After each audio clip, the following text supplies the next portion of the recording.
That's right. What a day. Welcome to the breakdown, episode 521, sponsored by Gemini. That's right. We have come to terms with Gemini on an extension. So, congratulations to our partnership. There we go. There'll be more on that. There'll be more content created on that. And big shout out to G Media. That's right. We're in the house. We're here. We're reporting the right way. Okay? We're not telling you to get out of your Pepe. We're not putting down Ada and Cardano. No. We bring you the news the right way. But as always, every other Thursday, I come on here live with the man, the myth, the legend. Let's bring him on. It's Charles Hoskinson. Hey, Dave. What's going on, Charles? Broadcasting from warm, sunny Las Vegas. Nice. How's it out there? Oh, it's good. I'm here for World of Concrete. I just got out of a class on concrete fibers, learned all kinds of things about macrofibers and microfibers and all the cool things you can do with them to prevent cracks, structural reinforcement. It's just great. 75,000 people at this conference from about 80 countries. So it's just massive. It's bigger than any crypto conference I've ever been to. That's crazy. All right. I need you because I know you got an hour for me. I need you here. Okay. Have you been watching everything that has taken place in the last 3 days? It's everything that was promised. We just got Ross Ulbricht pardoned yesterday. You got all the crypto stuff happening. Like Lummis is going to be the crypto subcommittee chair. The SEC has Hester Peirce, crypto mom, in charge of their regulations. It's a 180 in every category. It's like it feels good to win again. David, it feels good to win again. It really does. Trump said we were going to get tired of winning. I'm not getting tired. You getting tired? Absolutely not. And you know what? It is crazy, Charles. I've been reading you go onto Twitter and you read stuff, right? Yeah. So there are people, commenting under my tweets or posts, whatever you want to call them. They're like, well, he pardoned Ross on day 2, not on day 1. I'm like, is this what we're going? Are you serious right now? The man didn't even sit in his chair yet in the Oval Office. He has books upon books of EOs ready to go. And you're going to say, well, he only pardoned Ross on day 2. Like, y'all are crazy. This is the things that he's saying at the World Economic Forum, that we are going to be the crypto capital of the world. Number 1, baby. He's delivering, right? Did you expect this? Honestly, did you expect this? Well, I mean, it's a mixed bag, but I expected what we got. There's some good, there's some bad, there's some ugly, and the good outweighs the bad and the ugly. No one's perfect, and no administration's perfect. But remember where we started from. We started from no one is above the law except for all the people that I pardon. We started from let's investigate every major exchange in the United States. We started from Operation Choke Point 2.0, where everybody loses their bank accounts. We started from everybody's a security except for Bitcoin, but even then we're not really comfortable with it. We started from just so much asinine Kafka-esque policy, come in and register, but there's no actual way to do that. And the SEC losing court case after court case, and federal judges saying, what are you doing? This is madness. This is so out of the norm. And then no apologies. Gensler's last day was defiant, saying, I did everything right. All these other guys, they did everything wrong. That was where we came from. No accountability whatsoever to a government that actually feels like it listens and talks to us, that we actually have a seat at the table. Some people have little chairs. Some people have big, beautiful chairs, to use a Trumpism. But no matter what, we all have a chair. We have a seat. And he said, look, I want America to be the number 1 country to found, fund, and run a cryptocurrency business. And that's a promise, and he's trying to deliver on that promise. I actually feel there's goodwill there as an industry. Yeah, the media's running around kicking and screaming, and it's one big refest. But, fuck them. What did they ever do for Ah, us? What did they ever do for us outside of destroy this country? So, go to hell, those bastards. We're back in charge. You know what? America's just going to be great, whether they like it or not. I love that. And the media really has nothing to go on right now.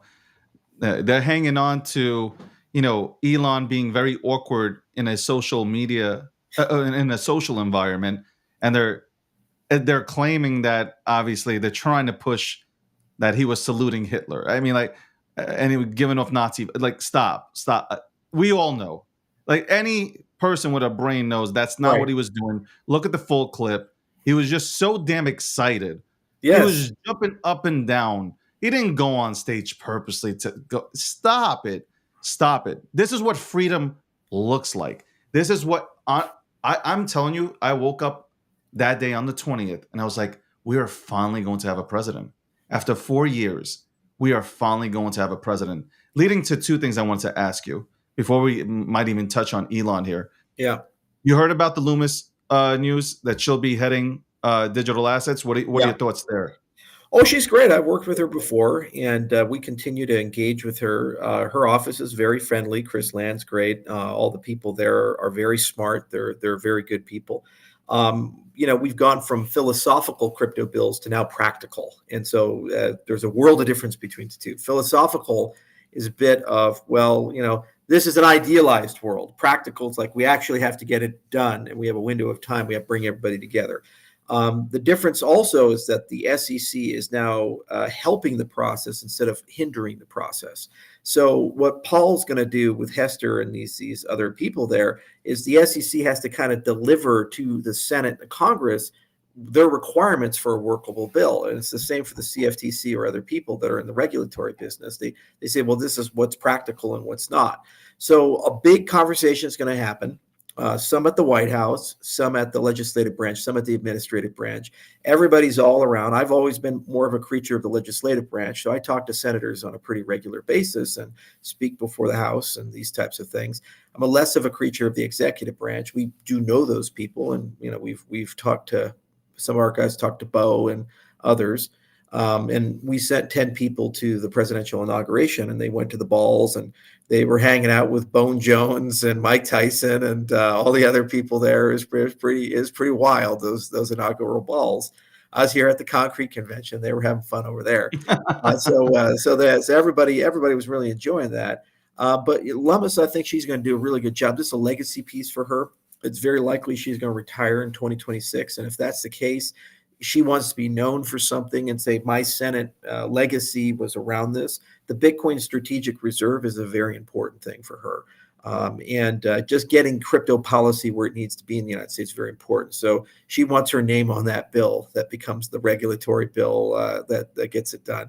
So we can't wait to work with her office some more and kind of talk around some things. I wasn't a big fan of the FIA when it came out, her bill with Gillibrand, because it gave too much deference to the SEC. And I felt that we can't really trust them to apply the Howey test. And I understand the good faith in it, but we now need to kind of reevaluate what the definition of decentralized is and have that conversation. And the good news is innovation has occurred. When they first proposed that in 2022, the world was a very different place. And we as an industry have learned an enormous amount in 3 years. So I think we have a lot of lessons that we can apply from FIT 21 in the House, FIA, when Lummis took the first crack at it, and we can kind of evolve to a higher point. And then we can take requirements from the executive branch, from David Sachs and Bo, and we can take requirements from the administrative arm of the government, and we'll get something done. It has to be done before the midterms because the Democrats might take over again and they could screw up the entire process.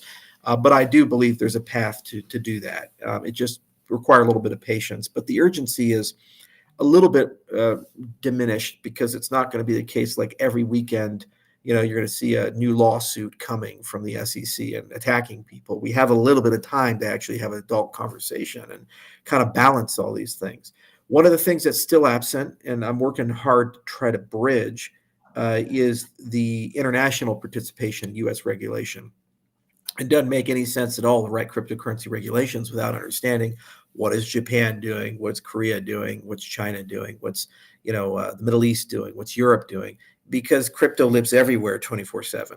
And so you have to be interoperable with these standards. And if they drift too far from each other, you end up creating islands and problematic tax situations. We see this with social media, where it's okay to have free speech in America, but the minute you do that with X, suddenly Europe is going after Musk, and they're saying maybe we should arrest him or fine him $1 billion. And Zuckerberg, when he was on Joe Rogan, mentioned that about how aggressive Europe has been.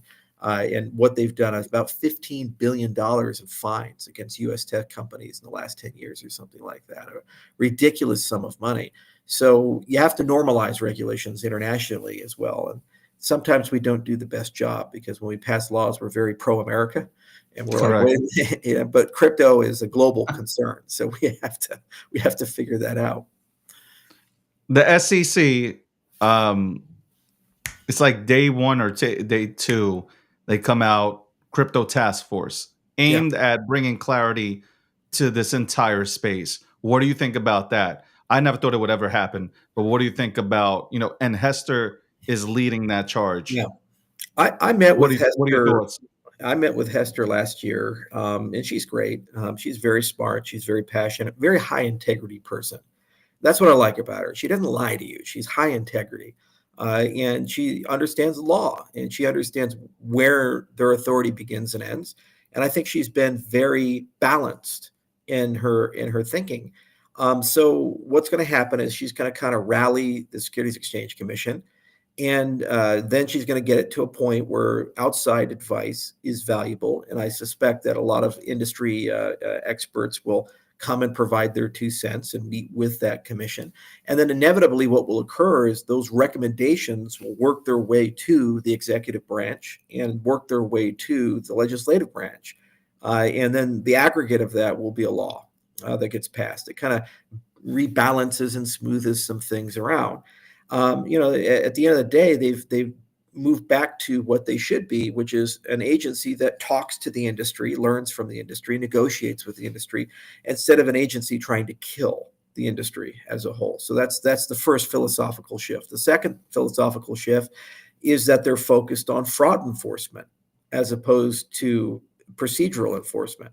So fraud is where the person had a clear intent to screw people and steal from people and do bad things. They're not going to stop those cases. Those are going to keep moving forward. But procedural stuff is, well, we don't care the facts and circumstances because of some arcane definition, or somebody told us to go kill an industry. We're going to use everything in the kitchen sink to find a way to shut you down. Yeah. And all your customers can be happy. There's no complaints. Everything's running really well. You're innovating. You're solving hard problems. But by the letter of the law, there's in our interpretation, a problem. So we're going to go sue you and shut you down.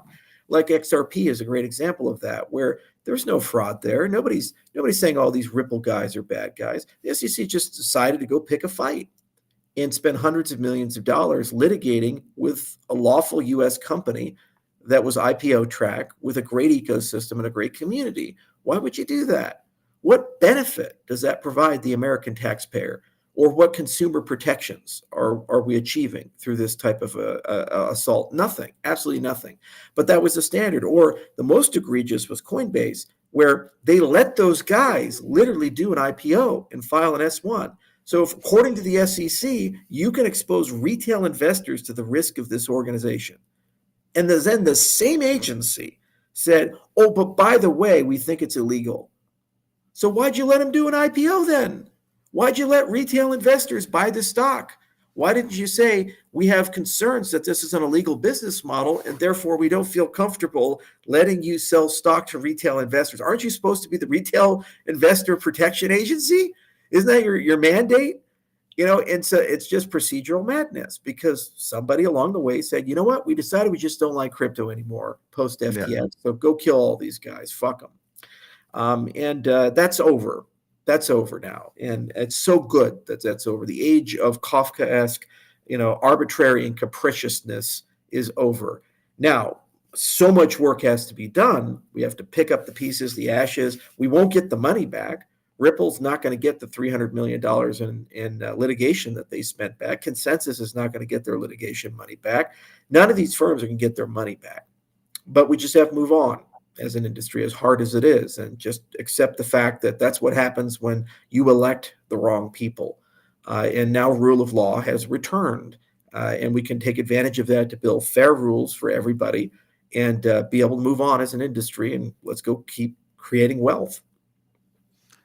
Do you feel like because I said this today and I really do feel it. Do you feel like we just got rid of a dictatorship? Yeah, we were Does it getting feel that way to you? scary Oh close to no. it. Yeah, it feels like we overthrew a dictator. It was getting scary close to it. First off, Biden wasn't in control. He didn't even know what he was signing. I mean, you had Mike Johnson do that interview where he said Biden didn't even know that he banned LNG exports. And, it's like these guys, it was very clear that the president wasn't actually in charge. So a cabal was behind that. And they don't believe in free speech. They're authoritarians. They don't believe in democracy. When they got rid of Biden, they had no election. They just appointed a person and said, this person's there. And they also believed in censorship, deplatforming, and criminal punishment of anybody who opposes their worldview. So, yeah, I absolutely do believe we were moving in that direction. And had Harris won, I do believe that they would have continued breaking our institutions apart and replacing them with institutions that all they care about is this woke ideology. I just saw a news report on Fox News talking about the deportations that are occurring in Boston right now. And the report just came out today. They arrested this one Haitian guy to deport him. 17 arrests. Yeah. 17 arrests, violent crimes. And when they arrest him, they just let him out into the street. Another guy from Guatemala that they're deporting, he raped someone and put a gun in her mouth while he was raping her, and the police were told to just let him go. And I can't imagine a single police officer in Boston is sitting here saying, this helps public safety. And this is the right thing to do. It's ideology that came in, and ideology was the currency of the prior administration. Every layer of governance, they said, what is the ideology? And that always wins over common sense. Common sense, is it a good idea to let a rapist out of jail? No. Common sense, is it a good idea to go destroy all your innovators? No. Is it a good idea to destroy the fighting effectiveness of your military or destroy morale in that organization? No. You can go down the list one after another, category by category. And this was not a Democrat-Republican thing. It's an ideological thing. The vast majority of the American people, rank and file American people, they say, that doesn't make any sense at all. Why are we doing that? And what they said is, if you don't go along with this, you will be punished. So many people, they lived in fear. And you could see that in Zuckerberg when he came on Rogan the second time just recently. A lot of people say, well, he's this evil turbo liberal guy. But, I had a little empathy for his position, because when he was talking, you could really get a sense of the Biden administration, and this ideological group came down and said, if you don't support this, we will destroy you. We're going to destroy your company, your reputation, and we're probably going to find a way to put you in prison. And this guy is in ground zero. He's in California, the most woke areas of San Francisco. 90% of his employees are Democrats. You say one conservative thing, you have mass resignations and protests and quiet quitting. Your advertisers hold you hostage and these types of things, because BlackRock owns your advertisers and they push a social agenda. So when Trump comes, suddenly Bezos is liberated and Zuckerberg is liberated, and all these guys, Larry Ellison's liberated, so they no longer have to use the woke speak, and they actually can just be real people. That doesn't mean they're conservatives. Doesn't mean they wake up every day and say, "Oh, we believe in Republicans and these things," but it does believe they believe in common sense. Yeah. And I can't for the life of me look at a person worth $200 billion and say this person genuinely wants a party to exist that says all rich people are evil and bad, all white men are evil and bad, every institution is systemically racist, and we need to tear them all down and put in these mass DEI infrastructure everywhere we go that basically says that the only thing that matters is equity and inclusion, not competitiveness. Yeah. So I just can't imagine, if you're a hyper entrepreneur who's built a $1 trillion company, you wake up every day and say, you know what, I'm going to just burn that all to the ground for an ideology, especially when there's no reason for them to be indoctrinated in that.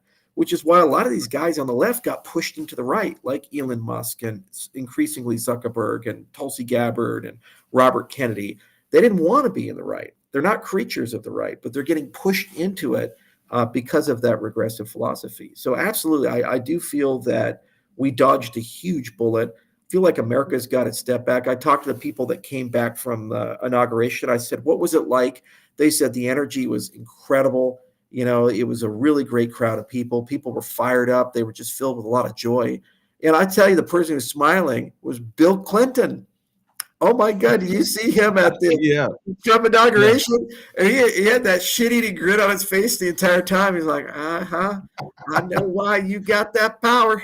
Because Bill tried to tell his party, subtly and silently, here and there. And he's like, hey, the American people, they're not really down with a lot of this crazy ideology, and they kind of care about the price of groceries and the price at the gas tank, and well, are they going to have a job or not? And you're not really focused on that anymore. You're focused on all this weird wedge stuff, and vast majority of people don't want to talk about it, and they're afraid to talk about it and engage. And if we're the party that can't even answer what is a woman, I mean, we're going to have some problems, electorally speaking. Okay, we just look like fools. And he kept telling these guys this, and then when they lose, it's a validation of everything he was saying, because he's a good politician. He understands how politics works at a very high level. So I think it's a reset. We're not out of hot water yet.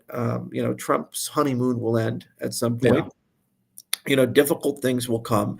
But it is a reset, and it gives us all an opportunity to kind of come together on the American project and, have a lot of adult conversations about how to do things moving forward. Elon Musk brought up a very good point about Grok. He's like, why can't we use these AI models to check the legislation when it's proposed? Because a human can't read in 24 hours a 1,000-page deep technical legal document. It's just not possible. Right. But an AI can do that instantly and give you a summary and tell you who it benefits, where the pork is, and where the special interest groups are inside of that. So why isn't that just not standard practice? Every single bill, we now do that, and it runs through. And the same for these federal agencies. It's like they just signed an order saying the federal agencies all have to go back to work. I saw statistics that say that 6% of the federal workers were actually going into work for some of the agencies in Washington, D.C. Imagine that. You have these, Mark Andreessen was talking about this. You have these giant buildings, and they have like 5 guys inside of it. They don't even know how to turn on the lights anymore because no one's going to work.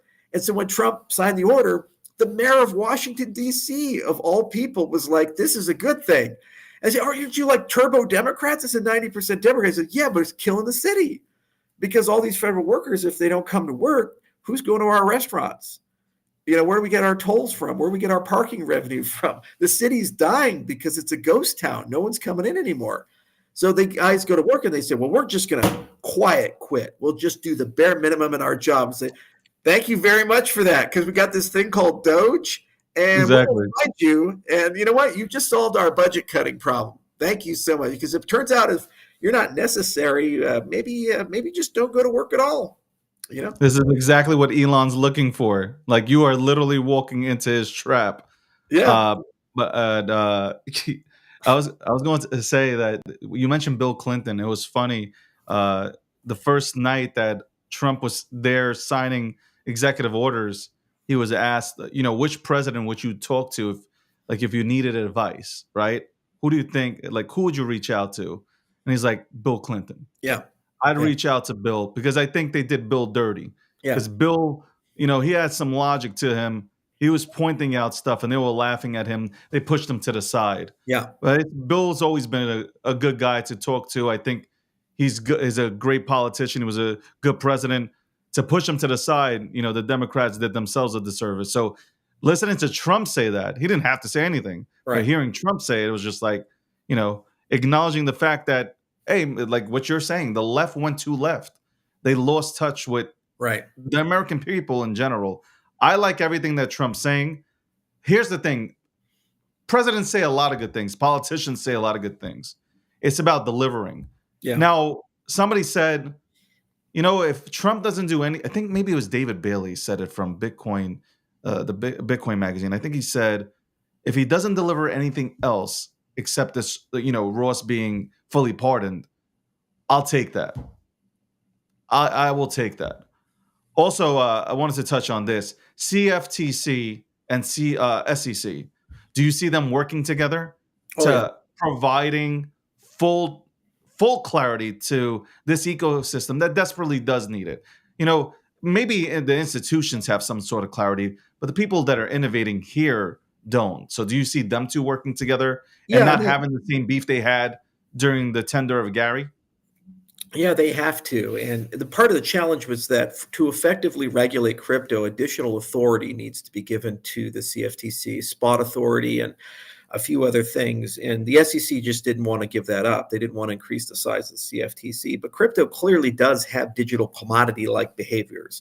And what's nice about CFTC is it's a principles based regulator, not a statutory based regulator. Statutory based regulators, they have this definition and they apply it, and you're in the bucket and you have to adhere to everything. Principles based regulators, they look, say, what are the principles of a good and fair market? And how do we apply those principles to ensure that the markets don't get distorted and become unfair to consumers? Because here's the thing: when you're in a principles-based market, you don't know up front what the market participants are going to be. Like I grow hay, and I'm a commodity producer now. Okay, so I feed my bison, but if I have excess hay, I'll sell that excess hay on the open market. Some years I sell that hay, some years I don't, based on drought conditions and internal consumption. So I have too many bison right now, so I overconsume, and I actually bought hay. So I went from a producer to a consumer. Okay, so that's the dynamicism of the commodity market. I didn't like sign up at the Hay Bureau and get a hay license and get permission from the government to do that. I got land and I just grew it and I went and cut it. There's no regulation there. Now, when I sell it in a market, if I was a big guy and I was producing a lot of it, I could distort the market in ways that are forming cartels and unfair. That's what OPEC does with oil, for example. So when you have principles-based regulator come in, what they do is they say, are there market distortions that are happening that we feel uncomfortable with, that we feel will result in harm to the American consumer? And if that's the case, then we need to do something. Also, where's the fraud? If I am telling you that I'm selling you gold and you think it's 24 karat gold, but I'm actually secretly putting alloys in there and it's actually 22 karat and I'm shaving it off the top, that's fraud. So if I lie and misrepresent on the weighting, the scoring, the purity, or the quality, that's an example of where you need to come in and have the heavy hand come down. So the CFTC is a very different regulator. Was a security, it's a synthetic asset. It's connected as a tracker to a company or an effort, and that is standardized, but almost always only one guy, the CEO of that company and its agents, or one cabal of people, is solely responsible for the value of that. And if they commit fraud or lie, it creates catastrophic harm. So I have a very different disclosure regime. Disclosure is micro. It's every aspect of that organization, whereas commodities macro. It's emergent. It comes as a result of interactions from people. So when you look at crypto, you're like, obviously it's more on the right than the left. It's more like a commodity than a security, because I don't fucking know like what some guy in Zanzibar is going to be doing with Cardano, or what some project is doing in Germany, or these types of things. And their interactions collectively will have an impact on the price of ADA. They'll have an impact on the available supply of ADA. They'll have an impact on the marketplaces available of ADA. Whereas a security, if it's Microsoft stock, it's Papa Satya and his inner circle. And did they have a good AI strategy or not? Is Azure selling well or not? These types of things. But it's their efforts, and it's not some dude in Zanzibar that's going to go ahead and figure that one out. So you have to have a different regulatory approach, and the principles-based approach makes sense. Scary Gary couldn't accept that because he's an egotistical monster. And, he's gone. The healing can begin. We'll never forgive or forget. He can go back to the sewer. And, I'm really excited about the next sequel to It. He's going to do really well in it. But anyway, we now are more on the CFTC side. The legislation basically has to reflect that. Oop, I lost you there, David. I don't know if that's me or you. There we go. There we go. The Breakdown, episode 521, sponsored by Gemini, powered by G Media, joined by Charles. We're joined by Charles every every other Thursday, 1 p.m. or 1:30. It depends. Charles is a busy man. He's going to be out here advocating, trying to help out to put rules together, regulation. Well, I don't know if it's more so regulations, but I would say clarity together here for our entire industry. So big shout outs to you, Charles, for taking on that aggravation. You can keep that. I'll sit on the sidelines and watch. Um, yeah, I think. So, what do you think when you saw Trump token come out? What was your reaction? Well, you know, it's one of those things like Trump gonna be Trump. And remember, this is a dude, Trump Steaks, Trump Water, Trump University. There's Do you Trump. think it's Trump though? Do you think Yeah. it's Trump, or do you think it's Eric and Barron who went ahead and Well, put this together? Trump family owns it. They own 80% of the supply, according to the disclosures that they made. There's the Fight LLC, and then there's another, that's the management company, I think. And there's Yeah. another company, which is the holding company that's owned by the Trump family. His personal holdings, who the hell knows? But it's in the billions. It's that clear. It's I was trying to rack my brain around a conceptual model to understand, like, what does this mean? And I think actually it is a really novel new concept, and I think Trump may have accidentally, in his meme coyness, innovated a little bit and completely changed political incentives a little bit. So in my mind, it's a tracker for Trump's power, popularity, and ultimately effectiveness. So if we think that Trump is effective and powerful and very popular, the price is very high. If Trump's power diminishes, the price goes down. So what you're doing is you're creating kind of a prediction market for the influence of this man, globally speaking. And so under that structure, we may be able to actually completely change the way politics work. So what if every time you elect a president, you say all your assets go in a blind trust, and you can't ever accept any remuneration for anything, can't serve on any boards or anything. There's like 10-year timeout or something. But we'll give you a token, and you get keep 80% of it. And then there'll be a management firm that basically, it handles that supply. So during the life of your presidency, the token goes up and down based upon the things you do. The better job you do, the more valuable the token is. So obviously Jimmy Carter coin is just terrible. It's done. Whereas Ronald Reagan coin is going to do really well, right? He's Reagan. So Trump coin's doing okay. So it's a good marker of that. But, we do opinion polls, and then we get, what does a 52% approval rating mean versus a 35% approval rating? Well, this is actually putting a numerical value to it. So I would argue, like a prediction market, like we saw with Polymarket in the election where it got it right, it's actually a much better tracker of popularity and power and other such things. And I think there's a lot of value to that too, because your performance in the office is directly tied to your financial outcome. Correct. If you do a better job, the financial outcome's better. That's now directly aligning Trump's financial interests with his popularity and performance in the office. And he's got to be aware of that, or like somebody around him's got to be aware of that. Say, like, look, by the way, you made more money in 2 days than you made in your entire life in the real estate business times 5 off of this deal. So maybe, just maybe, let's keep this going. And we do this with CEOs and founders. If they do a great job, their equity goes up, and they get to be big guys. And somehow, some way, that creates all these mega big companies. So maybe that's the way you compensate presidents moving forward, and the people get to basically decide and set a market. So that's the way I've been able to rack it in my brain, because there's many other threads I could go down, and none of them are very productive. And if I want to be on committees, maybe I shouldn't say anything about that. I was about to do this to you. If you were going to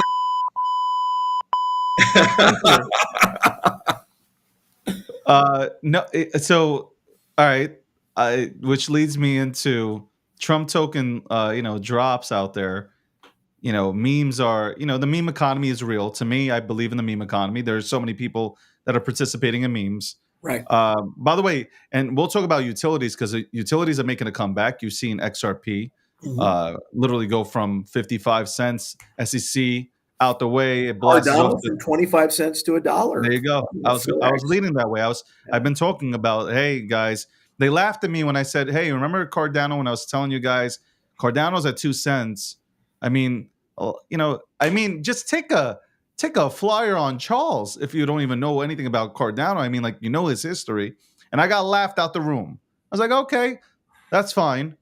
And now it's, it's hovering. It goes to, 98 cents. It goes to $1.15, but it's there. And I feel like, once everything's in place with regulations and I don't want to say regulations, with clarity being put out there, I feel that's when the real utilities, because I don't believe all of them will run. I believe the ones that have actually had real work done to them, yourself, Ripple, they've done real work out there. I can name a few others here. Don't be angry at me. Chainlink, obviously, all of them. They'll run. But the meme is very interesting because when he dropped that meme, well, does it give the right for people in this space to go ahead and drop a meme as well, Charles? Because if Trump dropped the meme, then can somebody go ahead and tokenize themselves as well? And that's a question I was waiting to go ahead and pose to you to see what your thoughts on that would be. Like, can the SEC hurt? They can't touch Trump. I mean, I don't think they can go after Trump and his token. I mean, there's no essentially there's no value in the token, right? The people are putting value on the token, right? Yeah, that's one of those things. Like, no, they can't. By the recent Supreme Court ruling, go after them. It's dubious if they could do a civil case, but nobody has the balls to go after Trump, regardless if it's legal or not. That's just not going to happen at the SEC. But it does open up an interesting conversation. It has created some issues for me. Like, if I speak before the Senate, for example, and there's a high probability that'll happen this year, then, I'm going to be on Senate committee, and Tim Scott runs that. He's a friend of mine. He's a good guy. But Elizabeth Warren is the ranking Democrat member. So now every single question I'm going to get for people on the left is not going to be, what should we do with crypto to protect X, Y, and Z, or what are the risks of crypto? It's, tell me, do you support Trump coin or not? So that's the downside. That's why I said there's some good, bad, and the ugly. So, the upside is it's innovative and interesting, and it creates this prediction market tracker for popularity, which is novel. But the downside is now it has reduced a nuanced conversation to binary polls where either you're pro-Trump or anti-Trump. So anything crypto equals Trump, anything against crypto equals anti-Trump. So the Democrats, especially the more radicalized TDS crowd, they just can't hear crypto. The noise is too high for them. They say crypto is alt-right, it's evil. The only purpose of crypto is scamming people and these things. And they were going to die down a little bit, but now that Trump coin's here, it unfortunately will resurrect that dialogue. So I'll probably get 3 or 4 questions about that. Do you think it's right? Consumers are losing money. Trump is enriching himself, and these types of things. And that doesn't really help the conversation. It doesn't help us move anything along. I mean, she was going to, be anti-crypto regardless, but now you've given some free ammunition that it is easy for people to understand, because at the end of the day, 80% of, at the all-time high was like 60 billion. You're talking like $50 billion of free money, right? It just got to print out of thin air in 3-4 days. People are saying, well, where'd that money come from and who's paying for that? Well, if he sells, it's selling mostly into retail. Yeah. You see, so they see that and they feel that. And that's the kind of stuff that is difficult to navigate, and it changes the conversation. So it's not impossible, but it's nuanced. And unfortunately, politics right now is lacking nuance. If I criticize Trump, people say I'm a woke Biden supporting soy boy. If I criticize Elizabeth Warren or the Democrats, they say I'm an alt-right conspiracy theorist, MAGA person. And I'm like, I'm a human being, God damn it. I have opinions, and they're independent of political parties. And sometimes I agree with one party, and sometimes I agree with another party. And believe it or not, I have friends in all spectrums of politics, from communists to crazy theocrats who believe God should be in charge. I know people in the Vatican. So I know pretty much everybody at this point. And I can get along with people, have a beer with people.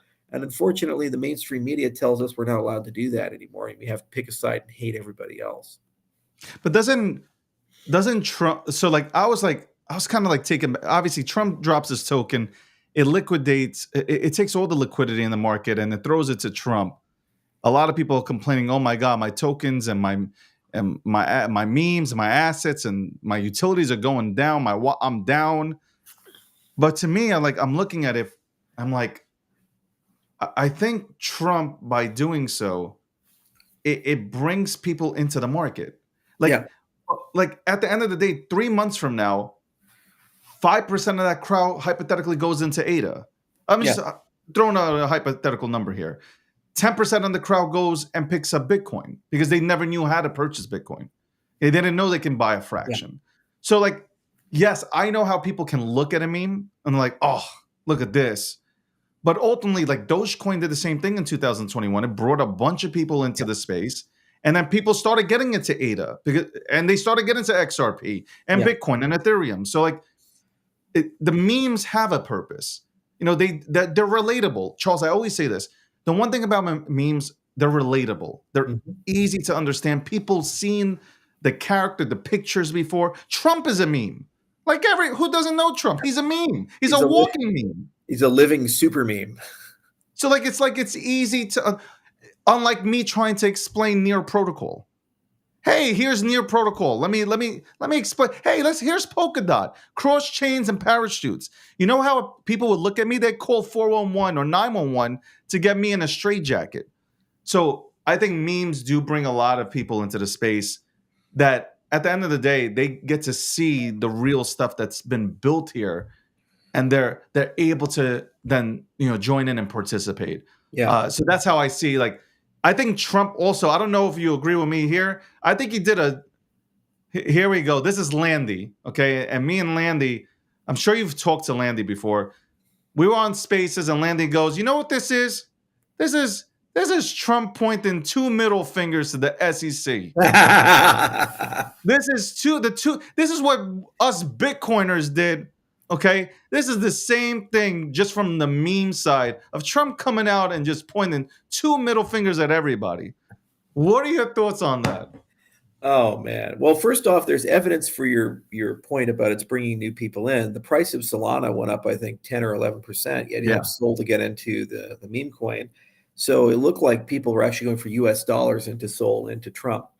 That's new people. That's new money. That's new capital entering the space. So you're absolutely right. It'll eventually trickle through the entire space. And it probably brought 1 million or 2 people into crypto. So he's one of the greatest onboarders of 2025. Is he the top KOL? Probably, yeah. Okay. You think he surpassed Elon? Yeah, because the president of the United States, as popular as Elon is, Elon's crowd is likely already in the crypto space. Yeah. Yeah. And so there's that. What was the second question? The middle fingers. The 2 middle fingers. Do you think he I think it's less about that because, I don't think he cares as much as Barron does and Eric does and Don Jr. does. We've run into Don a few times. He was down in North Carolina when we were, had Black Hawk down there, and he went and visited all the disaster areas. A real nice guy, and our guys ran into him again at the balls during the inauguration. He's very technologically inclined. Trump doesn't use a computer. He doesn't ever send emails. He has a cell phone, but it's like very basic, and he uses just a tweet and these types of things. Because actually, he says never write anything down, never send an email, because that's how they get you. That's how he's always had that. And it probably is true. It saved him a lot of shit. Where his kids are very, very technological. They understand crypto really, really deeply. They're high tech people. They have a lot of technology in the things that they do.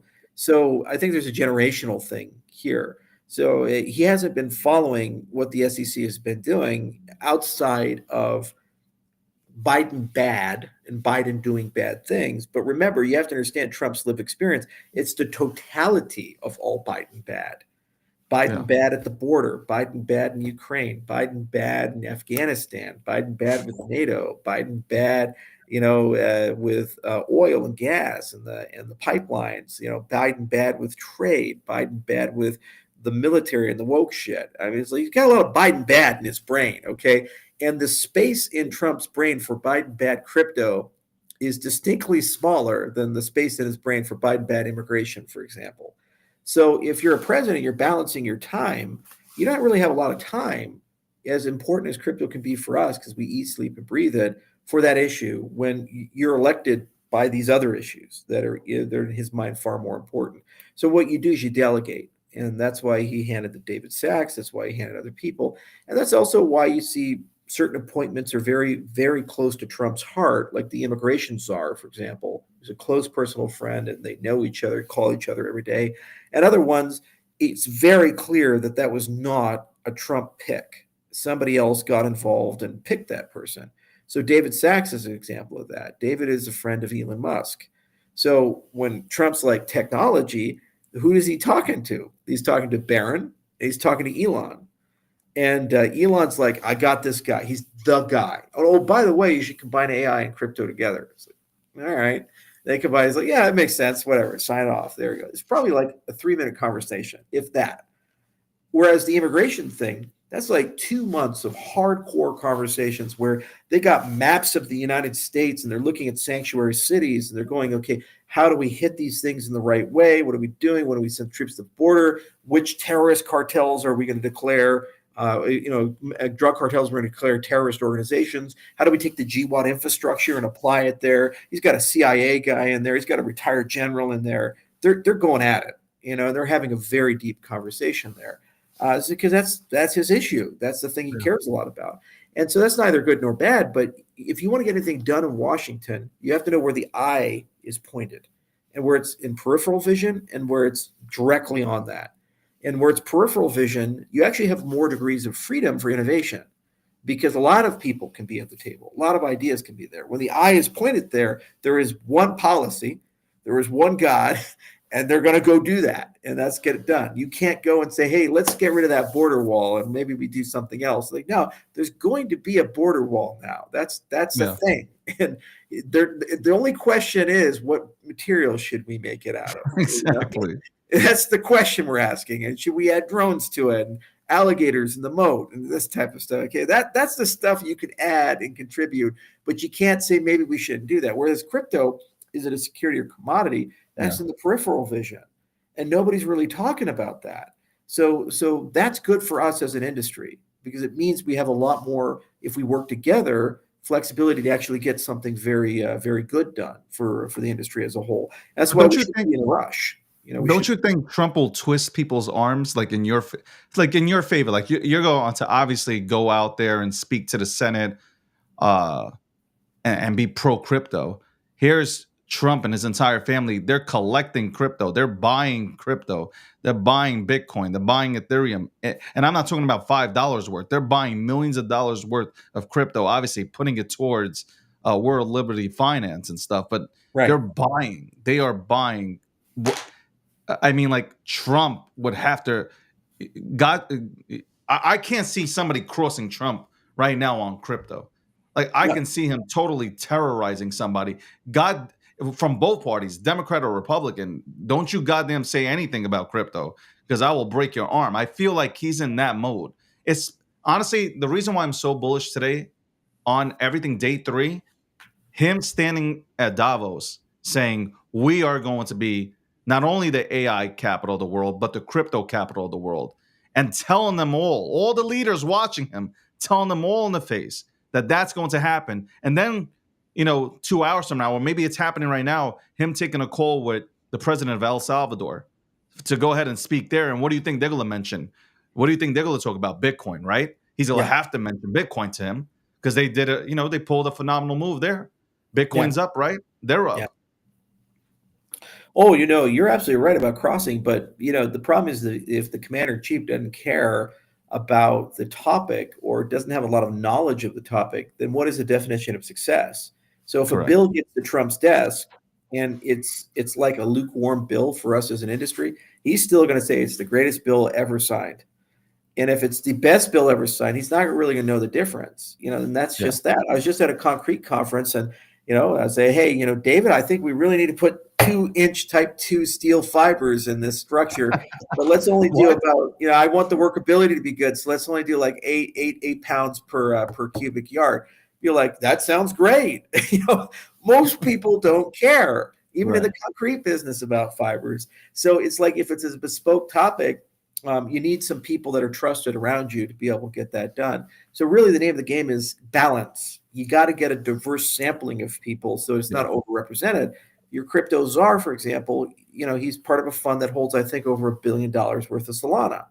So obviously the scales are moving in that particular direction, at least the perception of that. Whether it's reality or not, perception is reality in politics. So you kind of need some people on the other side to kind of balance the seesaw out so you get an equilibrium there. And that's what they're trying to do right now. And it's not just balance on a crypto commission, but also balance of power between the agencies, the legislative branch, the judicial branch, the international regulation, as well as the industry participants. So they're just trying to figure all that out. Like Trump says this made in America thing for cryptocurrency. I don't even know what that means. Me either. The majority of the I'm going with America, it was founded from America, all this stuff. It's like let's create a definition for that perhaps, and then incentivize that. So it's going to take some time to kind of balance all that out. And once it's all balanced out, then I think the bill that we get and the policy that we get will be quite workable. What I'm trying to do is make it bipartisan. I understand that the left, far left, they're gone. I mean, you got AOC lecturing the ADL on what Nazis are. Yeah, I love that one. They're out of their minds. That is wild. It's wild. It's wild. They're just out of their minds. It makes great memes though, especially when they're doing, high correct stuff in the. But you got these moderate guys like Fetterman or Wyden and Warner, and I've had dinner with them. I know them. I haven't met Fetterman yet, but I will this year. They say that he's switching parties. He might. He's thinking about switching to the Republican side. Yeah, because it was the same with Joe Manchin. It's like, look, dude, this guy has coal miners and union workers and all these guys in Pennsylvania, and that's not a blue state. It's a purple state. It's turning red like Ohio and Florida did. So if you push this dude too far, he's just going to leave. The same for West Virginia. So you gotta engage with them, the moderates, and there's enough there that you can get extra 10, 20%. And why do you want that? Because it prevents people from coming fucking up the process. Because if it's strictly party line, here's what happens. Your Goldman Sachs or BlackRock, they get involved. They find that one guy on the right, and they kind of give him a little juice, and then suddenly some language gets in the bill, and it fucks everything up. And you don't have any votes on the other side to balance it out. So you get like 5-10% bipartisan support. You can't come in and screw up the bill because it's so narrow on the margin. So we need to bring along, 10-20% of the Democrats. And I think there's a path to do that. With Fit 21, 61 Democrats voted for it. So there's definitely path. And the Ro Khannas of the world and the Wydens, as long as certain controls are put in that they care deeply about, which I think are entirely reasonable, like consumer protections and things like that, if they're sculpted the right way, there's a path to get that there. So that's another big part of the focus, is to kind of talk on a bipartisan side and bring these sides together. And also just a practicality. You have to, if you write good laws, you have to have the ability to enforce them. And the challenge is when you have ambiguous stuff, bureaucrats take advantage of that for political purposes. So the definition of a security has always been milky since 1933, and they tried to clean it up in the 40s with the Howey test, but it doesn't work in our modern economy. So ordinarily what you would do is tighten things up a little bit and clean up your definitions a little bit, and then we can figure out what to do moving forward. It's the same actually with the birthright citizenship issue right now. Yeah. All these people on the left, they say the law is completely settled and clear. Well, the 14th Amendment has some language in it, which is a little ambiguous. And then the Supreme Court in the 19th century, through a case called Tao versus Nichols, interpreted it to basically be in the most broad, open interpretation possible. You could be on vacation with your wife. She suddenly goes into labor. You have a kid, and now your kid's a U.S. citizen. You're not really, in any material sense, connected to the nation, but we're just going to give you citizenship because you just happen to be arbitrarily in the right place at the right time. So Trump issues an executive order. The ACLU will sue. It'll walk its way up the ladder, and Tao versus Nichols will be challenged. What will happen is a modern Supreme Court will say, yeah, under the jurisdiction of the United States, let's create a more precise notion of that. And clearly, if they have some substance and connection, like green card holder or permanent residence or something like that, that would be okay. But if they are illegally here or in transit or there's other issues, that doesn't make any sense from that concept will probably separate those two. So suddenly we now have a more nuanced way of looking at it. Securities law will be the exact same way. You could say, okay, it doesn't make any sense to apply this concept that like you have an issuer and an owner in a centralized ecosystem. So we kind of need a different way of looking at this. You could do that through a new law. In the case of the SEC, it's completely federal. There's no constitutional component, or you can do it through jurisprudence, through basically Supreme Court and doing that. And typically, when it's constitutional concern, that's where that comes into play. So both sides will be worked. The Chevron doctrine being overturned was also another big thing, and it's going to take some time for that to work its way through. But there are going to be dozens of really meaningful lawsuits percolating their way through all federal agencies. It's an exciting time. And it's a lot of stuff done. I like what you said about working together, because that's what we should be doing. We should be, the Democrats and Republicans, they work for us. They should be working together to make sure that the best policies that benefit Americans pass through, and not just party line type of crap. So I agree with you on that. Regardless of your party affiliation, I'm with you there. Two questions, because I know that you got to run. Two questions, though. One, Trump's talking about eliminating, income tax. What do with tariffs and all these good things? A lot of Americans their eyes are lit up, and like, get rid of income tax, great, and go to a national sales tax. And we have tariffs, and Trump's sitting there at the Oval Office saying, "Hey, in 1870 till 1913, we were bringing in a lot of revenue from a lot of countries. Yeah. Now they're all taking everything from us." What do you feel about that? Do you think that ever gets passed? Yeah, that's a great question. What they should do is, so first off, it's a different world, because the pre-income tax United States, the federal bureaucracy was probably less than 5% in terms of scale and mandate than it is today. So if you eliminate the income tax, go to a tariff-based economy, all things being equal, even with the increase of trade, you're only going to be able to sustain a government maybe 10% of the size that it is today. Now, mass improvements in efficiency probably could cut the government in half, maybe even 60%. But you still will not be able to maintain the empire if you do that. What they probably should do is do a hybrid system where they move towards a national sales tax and a push all income tax to the states. And under that type of a system, it's really interesting. The states actually have all the revenue power collection, and they do this in Switzerland and other places. And then what the federal government can do is just get a baseline of that, maybe 25% of the revenue collected by the state income tax. Then what's interesting is you'll have 50 different tax policies, and then one national policy that's connected at the merchant level of collection. We lose about $600 to $800 billion per year in fraud from income tax collection. So people have an obligation to pay. They find a way to cheat on their taxes and not pay. We just accept it. It's like churn at Walmart, people, shrinkage, when people steal shit off the shelves, right? Every retail person has that. Well, it's the same with tax collection. You go to national sales tax because you have uniform collection points. It's there. But what's interesting, that means also the federal government philosophically does not care who you are and what you own. The philosophical issue that we've always had with income tax, when you look at people who are against income tax, is that you have to create a panopticon. Suddenly, the federal government cares about your job, what you do, how much money you make, and they basically punish you if you don't disclose all this information to them about who you are.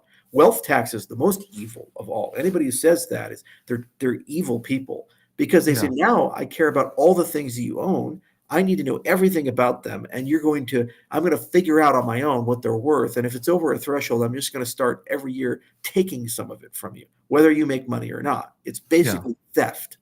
So when you go to a national sales tax, the government is the regulator of the markets. You like clean air and food that doesn't have poison in it? And do you like when you see a label that label's actually accurate? Well, there's a price tag for that. Yeah. There's a price tag for rule of law. If they screw you, you can sue and use our courts. They'll get arrested. There's criminal conduct. So you're paying a surcharge for the government to basically be the regulator of those markets. And that surcharge is the national sales tax. But it has nothing to do with what you own. It has to do with everything with what you consume. So the level of interaction that you have in the markets, the more you consume, the more you pay. Okay, And then if you have income tax, let that be a state level concern, and then the states pay a fee every year up to the federal government. Now, well, here's what's really cool. It puts the states back in control. And if you don't like your state's tax policy, you can leave and go to another state. And also, by Correct. its construction, it guarantees that if you're living abroad, you're not taxed, because that's taxation without representation.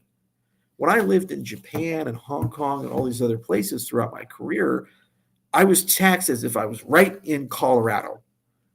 And I was like, what Colorado road am I driving on?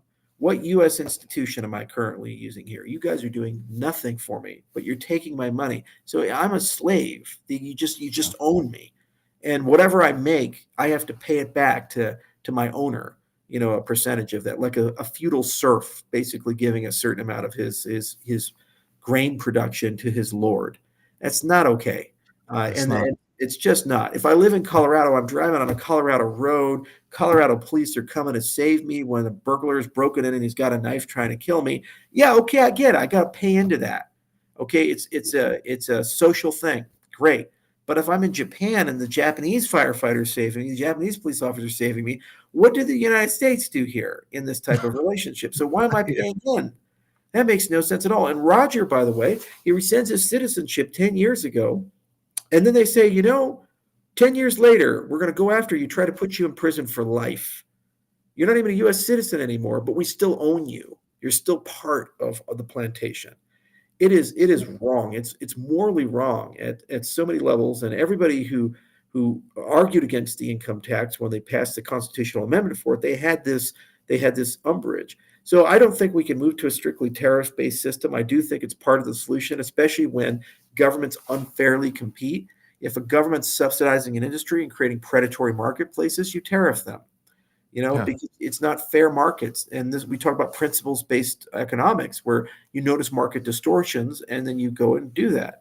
Um, but I think the big thing is to change the philosophical thread of it, and moving to a consumption tax from a national income tax changes the relationship. By the way, you never file taxes again then at the federal level. There's no IRS anymore. It's the merchants that deal with this, and you put it at the POSs, the point of sale systems, and it's super, super easy to comply with all That's of it. what. But Elon's dying to get rid of them. Yeah. Yeah. Elon, and that'll just showcase that he can. That I think for Elon, the Doge counter in 2 years, because I know it expires in 2 years. The Doge organization or the department expires in 2 years.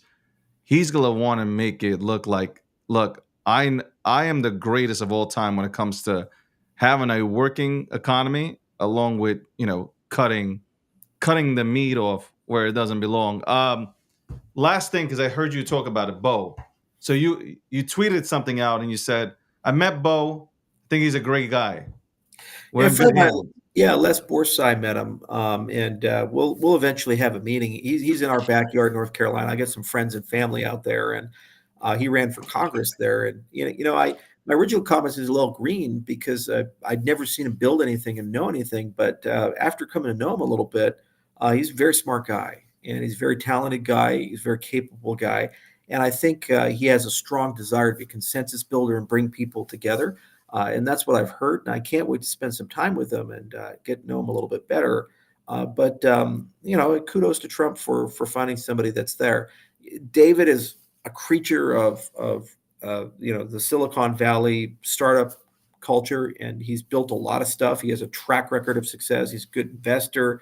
He's a good builder. He knows a lot of things, but it's kind of an open book. You through that track record all those things. Some people are a little younger, they haven't done those types of things yet, so it's a little harder to get an understanding, like where do they sit, what's their philosophy on these things. But he knows the law, he knows the players, he's dialed in. I Yeah. think he's probably watched your show from time to time and other things, and so he kind of knows all of us. It's just we haven't interacted with him. So it's good to have a balance of those two people, and they kind of look at it, as I was saying, from different perspectives. Yeah. And then the next task that Dave and Bo have is they have to fill a crypto commission up with a representative sample of people in the industry, and that will be very telling for what they view as a problem. If it's filled up with all exchange guys Well, obviously they think exchange is the problem. It's all stablecoin guys. It's all layer one builders. Okay, so it kind of tells you where the mind is at and what they're going to do. Twitter is Twitter, and they're going to treat it like a popularity contest and say, well, if you're in that, well, obviously you're super connected, and if you're not in that, obviously you're a non-person and you've been snubbed in these things. I don't think that's the intent. The reality is they have priorities and they have to decide. In the time we have between now and the midterm, where there's a high probability that the Republicans will be knocked out of at least one of the branches, then what do we do? What is the highest priority thing to resolve? For as a layer one builder, my availability bias is asset classification. Correct. Because that's where the SEC has screwed everybody. It's I think. But if you're a stablecoin issuer, you're thinking a lot about like banking regulations and OFAC and the freeze and seize side of the business and bank accounts and correspondent bank relationships and how to integrate with payment rails, and also can you pay yields on your stable coins, because man, those treasuries would be great to tokenize and actually have the thing. Okay, so you're thinking about that. And if you're an exchange operator, you're thinking about clear guidelines about listing standards and liability and money service business licenses, because they don't want to give 42 fucking licenses and all this stuff. Maybe they want one standard, right? Well, who's right? It's like we're all right. It's just the administration is going to have to make a decision what they feel is the highest priority, and obviously they'll make that decision. And they don't have to do it tomorrow. It's going to be a process over the next 90 days, because each of the agencies is starting to do the right thing. By having Hester form a commission at the SEC, they now have a group of people to talk to. So Bo and David can call up her and say, tell us the last 5 years, the good, the bad, and the ugly. And the CFTC will do the same. And FinCEN will do the same. The Federal Reserve will do the same. And they can have those conversations and they can say, okay, well, what's going on? Who are the real people? Who are not the real people? Who are good actors? Who are not good actors? And they'll kind of work their way through it. And so it'll take a little bit of time to get through. But I'm optimistic that they'll find a way in a path there. The other thing about Bo is he's young. Yeah. Which means he's got time. He can go and work 7 days a week, and he can go get beaten up and get things. So he's got shit to prove to people, and that's a good thing too. You need young blood in this game. You need somebody who's willing to be up at 2:00 in the morning on a Saturday, taking a phone call with somebody in Japan who happens to know something. You can't have these 70-year-old Biden-esque bureaucrats fucking around. We're like, I work Monday through Thursday between 10 a.m. and 2 p.m. and then I go golfing, and maybe I'll do that. But I don't travel, by the way. So you have to come to me and we'll play golf maybe or something. That's not how you're going to get this thing done. You need like a Vivek Ramaswamy or a JD Vance type of mentality where anywhere, anytime, any place, we will get this done. And, when I was talking to Vivek or other people, or our people were engaging with them, Vivek would regularly take calls at 11 o'clock at night. He would regularly work weekends. This guy's hard fucking core. And JD was the same. He's a hardcore guy. And that's just something you get for free with youth. It's not permanent. And you need a mixture, because the old guys have a lot of wisdom. They've been around a few times. But there's a nice mixture of people that are a little bit more seasoned and people that are a little bit more ambitious. And that's exactly what you need to get these kinds of things done. So I'm overall very optimistic of the process. There's been a few things that I would have done radically differently. Like I wouldn't have combined the AI with the crypto. That didn't make intrinsic. I agree with you on that. I definitely agree with you. The other thing is that I probably would have created subcommittees with the commission. They still might do this, but by topic, so everybody's included, because there's a commission level and then you can have a subcommission level. So maybe you pick 24 at the commission level, but on the subcommittee side, you could potentially have hundreds of people. And then each subcommittee then can be very inclusive of that vertical. Because what about all the tier two? Let's say you're doing exchanges. Okay, Jesse gets a seat, and Armstrong gets a seat, and all these other people get a seat. But what about like the tier 2 and tier 3 exchanges? They're equally important from a regulatory viewpoint, but obviously they don't have that same ability to push. So if you create a subcommission, you can include all the exchanges operating in America, just full stop. Same for stable coins and other things. And even if they're big or small, it doesn't matter. You include them there. And then what you do is percolate up recommendations. So each of those working groups would create a recommendation of all the things relevant to them for the commission to review, and then the commission can go through the whole thing and check it horizontally with the administrative arm, and then go to the legislative branch and deliver them a large report and say, this is what we need there. But that's a format thing, and it's just because I've been on some of these commissions before, and I've noticed where they've worked and they've not worked. But I think Bo will figure that out, and David will figure that out. They just take them a little bit of time, to get there. Jesus, you need to run for office. Before I let you go, you definitely need to run, especially. And I hope that I know your time in 24 hours. I don't know how many hours you sleep, but I'd say the last time you were on the show, you said that I asked you, what do you think Bitcoin ends up at the end of the cycle? You threw out 450. I never heard you throw it. It was 250. I said somewhere between 250 and 550. There you go. There we go.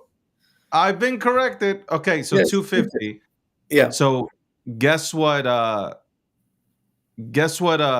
Larry Finn said 700.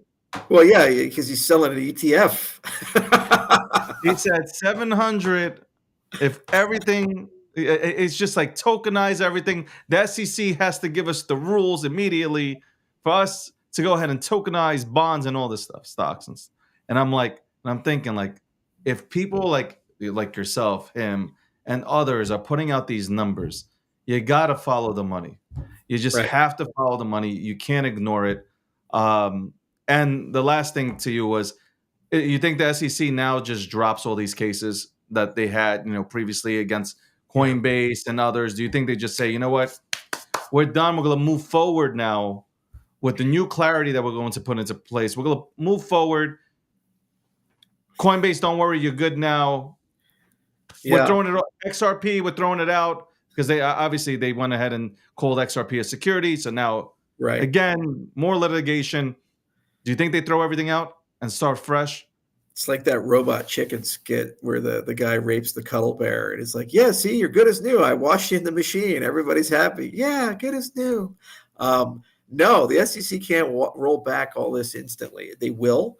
But there's momentum. And also remember, some of the people in the enforcement division, just because Trump won, those unelected bureaucrats are hardcore Democrats that love Gary Gensler. And, they just every day went to his office and bowed to him. And so there needs to be a little bit of purging. And so it's going to take some time and some unwinding. And there's a lot of procedural stuff that has to get done. The easiest way of resolving is settlements that are de minimis and no harm, no fault, that aren't precedential. So that's probably the way they're going to resolve a lot of the peripheral stuff. The big stuff that is kind of like core to the mission, like Coinbase, they may litigate through. But I do believe it'll all get unwind in 6 to 12 months. But I think there's too much momentum to shut it down overnight. And I do believe they will still continue pushing things that they consider to be fraudulent behavior. What's happened is that everybody's trying to hide in the same wake of water. And there's a world of difference than when they say we have a procedural issue with this thing from Coinbase versus an individual that we think committed securities fraud or tax fraud or these other things. So while they may use similar language and similar enforcement techniques, they're different. And so the SEC will continue prosecuting things that they consider to be actual fraud or behavior that they do not want to encourage. Whereas the other stuff against big companies, that'll wind its way down, and it'll take a little bit of time. You don't think the new chair will come in and say, guys, enough? No. You don't think the new chair will tell them, guys, enough? I know you were hired by Gary, but enough. We're going to start fresh here. And basically come out with a message like you just said, Democrat or Republican, let's work towards making something happen here, making good happen here instead of just attacking. Yeah, but the problem is that there's active litigation. You can't just drop it. You actually have to go to the court and dismiss it. And there's procedural stuff that has to be done to make that happen. And then the other thing is that the people who are in enforcement may not agree, in which case they'll tender their resignation or passively resist. Like Trump, for example, he signed that executive order saying we're going to get rid of DEI. Yeah. And I saw a report, I don't know if it's confirmed. I saw pictures, but it's hard to know what's real or not, that the ATF went ahead and retitled their chief diversity officer as senior executive. So it's no longer DEI, but it's the same person in the same role, same job description, these things. So they say, well, we got rid of our diversity officer, right? It's gone. Yeah. They just Yeah. retitled it, right? Yeah. So that's the thing. It's like if the bureaucracy wants to do it, they're going to keep trying to do it. And Paul's got to basically fix that. And there's momentum. And he's got to let people go. He's got to hire new people. And his biggest challenge is morale is terrible, recruitment is down, and the mission of the organization is unclear. So when you're a new leader coming into a new command, you have to restore morale. You have to get everybody on board with a new mission, and you have to bring in new blood, new talent. Yeah. That's not instant. It takes Correct. months of time to undo the damage, and that's just internally. The external problem he has is it's gone from an entity that most people didn't care about or perceived to be beneficial to an entity that people think is evil and loathe and think that this is an entity that's going to destroy my value and harm me. And these are evil people. They're disgusting people. This is the opinion a lot of crypto people have with the agency. So what do? You have to restore those relationships. And that's where I brought up the Cuddles Bear, with Robot Chicken. You can put them in the washing machine and clean it out, but the bear's traumatized from what just happened. Okay? So the industry is traumatized from what just happened, and they're not going to forgive or forget easily. So it's going to take years to decades to reset that relationship of being a consistent good actor, and all the way through it. That's a lot of work. And I also think, even though the Republicans, and I'll let you go on this, and I appreciate your time every other Thursday coming on so we can shoot the shit about politics and crypto. But I do see, like, Richie Torres, whether you agree with his stances or not, it seems like he's very pro crypto, and he likes NFTs. He's the one who took it to Gary that time to try to get him to talk about NFTs and tickets and Yankee games, and it was hilarious to see Gary melt down. Didn't have an answer for that, but I think the younger Democrats are more closer to wanting to work with the Republicans on this issue than not. It seems just like the older stable, like the Warrens of the world, they'll do anything to go ahead and upset this industry and to call it criminal and human trafficking and use crazy language to keep people away from here, while they probably are buying bags of crypto themselves. But I appreciate your time. I hope you're enjoying listen, I feel so bad for you. You're in Las Vegas. I'm so heartbroken for you that you're out there at a conference with 75,000 people talking away and having a great time, Charles, as always. And as the people say, run, baby, run for office, Charles, run. Why doesn't he run? Charles, thank you so much. I appreciate it always for you to come on here every other Thursday to go ahead and shoot the shit with me. Thank you, David. This is always a lot of fun. Cheers. Have a good one. That's Charles, the legend Charles. There we go. Welcome to the Breakdown, episode 521. Okay, sponsored by Gemini. Me and Gemini, we have come to terms, okay? Me and Gemini, we have come to terms on an extension. Details are not available yet, but we have come to terms on an extension. Shout out to Gemini. Trade $1,000 in crypto, get $100 in Bitcoin. There you go. And shout out to G Media. We're doing big things in 2025. Appreciate everybody that's coming on along on this goddamn ride. That's right. Man. Charles knows how to. I swear to God, man. You can keep Charles. You can ask him anything, and and it's just not word salad. He's just like he's ChatGPT. He is literally answering every single question posed to him. I respect this man. I really do. I have fun. I think it's almost close to a year that Charles has come onto the show. We'll have more people in similar positions come on and, have discussions with me here on the breakdown.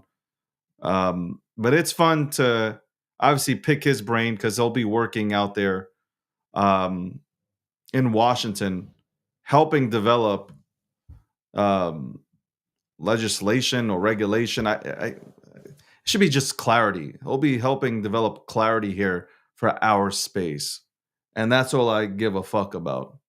Honestly, that's all I care about. Um, that's it. That's the end of the show. 521. Yeah, the other big news was Gemini and I finally came to an agreement. My agents spoke to them, and obviously we put out the graphic. We're back. The boys are back. We're going for another championship. Join Gemini. America is exchanged. That is right.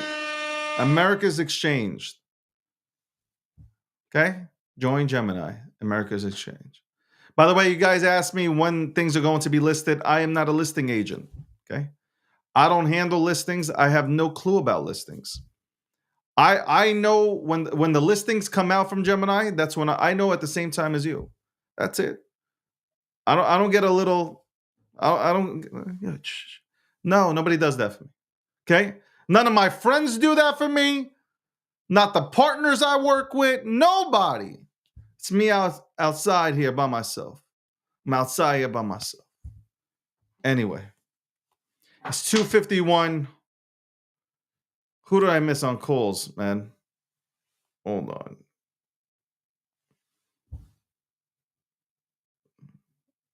Let's see. Who do I have on calls here? Who do I have on calls? I'm gonna have to get back to everybody.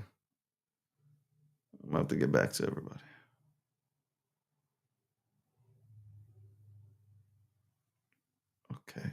What is this? Oh my God. As soon as I go live, all these tickers come out, man. All these tickers. All these tickers. While I'm live, all these tickers are coming out. What the hell? Y'all can't wait for me? You guys can't wait for me?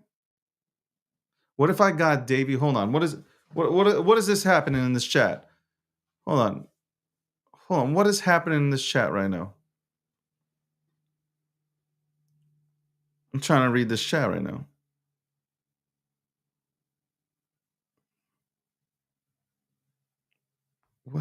Why is everybody sending me like a fucking 90 fucking 5-page thesis on shit? All right, let's see. We need our daily dose of David G. Absolutely, you do. 100%. What if I got Davey sponsored by a decentralized exchange? Listen, my love for Gemini and their love for me, it's an unbreakable bond. It's unbreakable. It really is. Me and Gemini, we're like this. You know what I'm saying? Like this. I was actually going to ask Charles about AI agents and what does he actually think about AI agents? David holds a big fat bag of okay. Y'all are crazy. Hold on. Institution. No. I'm looking at all this stuff that's being written here and I'm tagged in it. The twins have congratulated Senator Loomis on her appointment to the chair, the Senate Banking Subcommittee on Digital Assets. Loomis has been an incredible champion for our industry. She's pushed for a strategic Bitcoin reserve, regulation clarity through thoughtful legislation, exposing Operation Choke Point 2.0, and much more. The future is bright. That comes from one of the founders of Gemini. Tyler went ahead and posted that up, and that was posted up at 1:52 p.m. today. I just hope she does the right thing. I really hope that she comes in there and she does the right thing. That's all. I'm looking for to acknowledge the entire crypto industry and not just Bitcoin. I love Bitcoin. Obviously, I love Bitcoin, but I hope she acknowledges our entire ecosystem. What else is cooking here on the timelines? Cameron, obviously the other founder of Gemini, says, I can't think of a better choice than Senator Loomis to chair the Senate Banking Subcommittee on Digital Assets. Onward and upward. There we go. There we go. Love, love, love, love. Love to see it. Then we have this moron who I'm going to talk to on the show tomorrow, on the morning show. Hanak just said, unpopular opinion, Trump still hasn't delivered.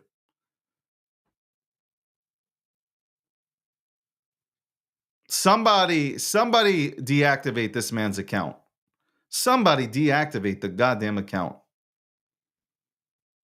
Who says that? Who says that? Let's look at Unicorn Fart Dust. Let's look at Unicorn Fart Dust. Where is this? Where is Unicorn Fart Dust? Where are we holding? Unicorn Fart Dust is at $200 million. Wow.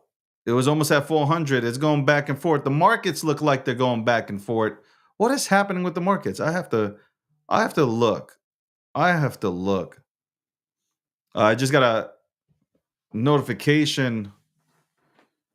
Guys, tune into Angry Crypto, the Angry Crypto Show.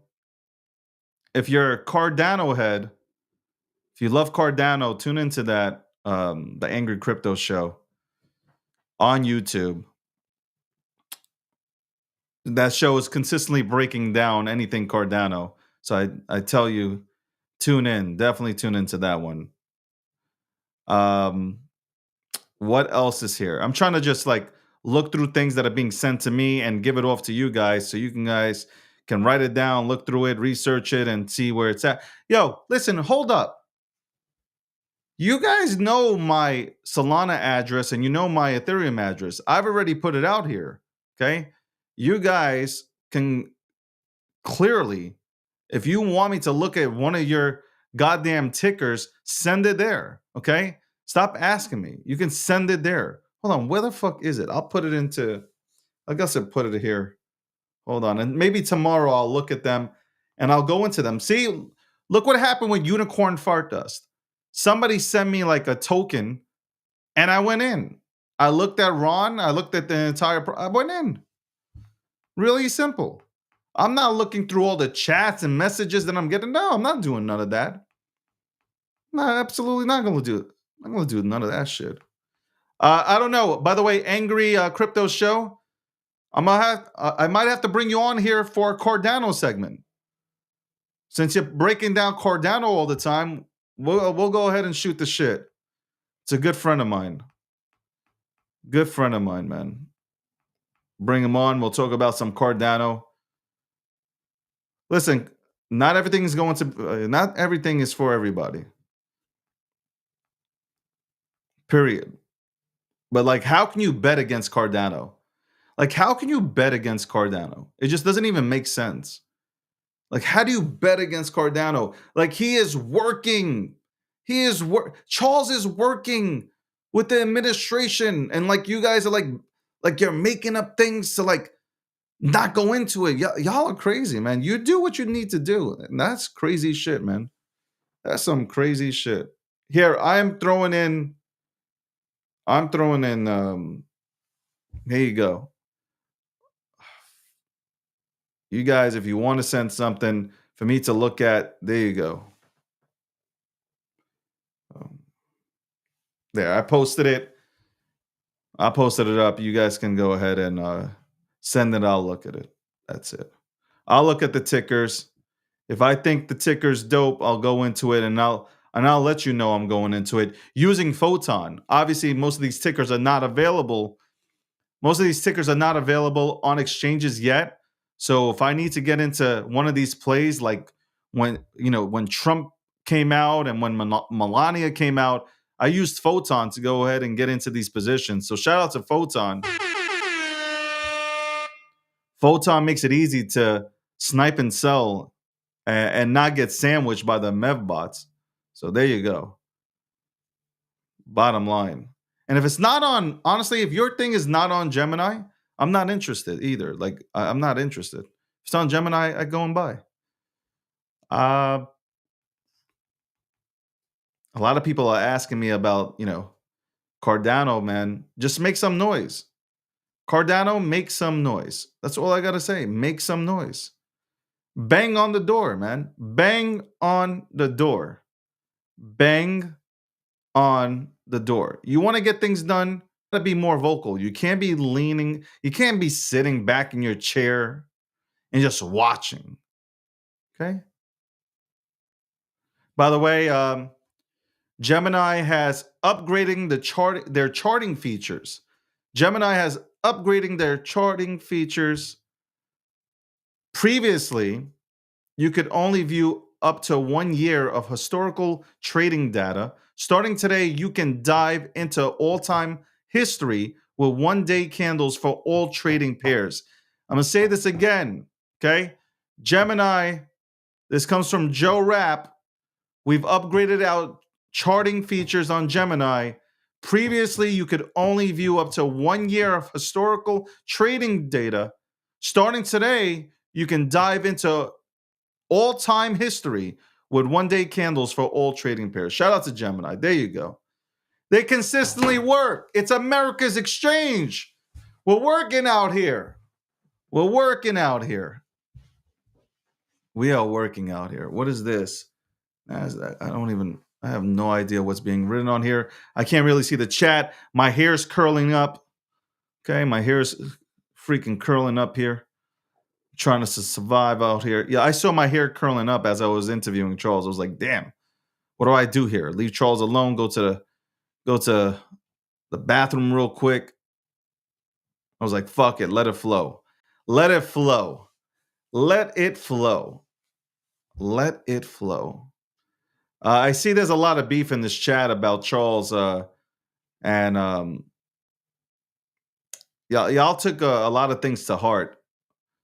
You need to let it go and just be cool. Hold on 1 second. They've confirmed now. Hold on. Can afford to. I got shit. I can't even get confirmation.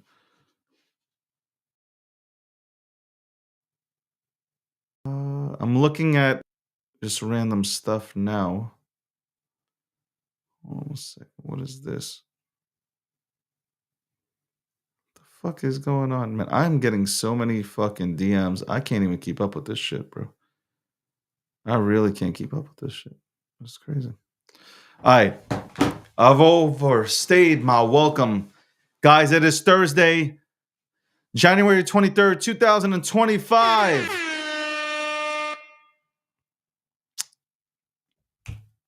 What a show.